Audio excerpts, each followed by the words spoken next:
Bogdan Ilić, poznatiji kao Baka Prase, oglasio se snimkom na YouTube-u i govorio o smrti influencerke Kristine Kike Đukić. Veliko poštovanje, dobrodošli na kanal Srbija Info. Ukoliko vam se sviđa sadržaj, podržite rad kanala tako što ćete ga lajkovati i zapratiti. Pod sumnjom da je izvršio internet nasilje, Ilić je juče 4 sata saslušavan u SBPOK. Dan kasnije rekao je sledeće: pre 2 godine kada smo se svađali i bili u YouTube drami, mediji su pisali da napadam ljude koji imaju rak. Kika nije imala rak.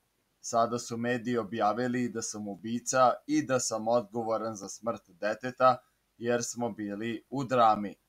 Svi su skočili za moj vrat i uprli prstom u mene, bez da provere da li je istina što mediji pišu, da se ubila zbog internet nasilja.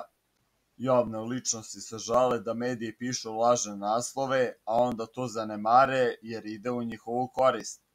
Baka Prase priznaje da je bio u drami sa Kikom, bili smo u drami, to je bilo pre 2 godine. Svi dobijaju hejt kada su javne ličnosti. Naravno da je dobijala više hejta kada smo bili u svađi.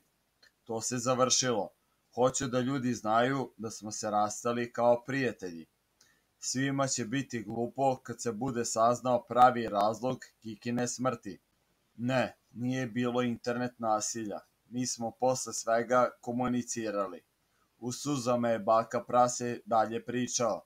Zar mislite da se ne osjećam delimično odgovornim zbog onog od pre 2 godine, ali ovo nema veze sa internet nasiljem. Ja sam sigurno uticao na njenu psihu, ali to je bilo pre 2 godine.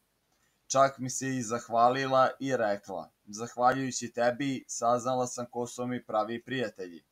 Cijela objava Bake Praseta traje 16,5 minuta.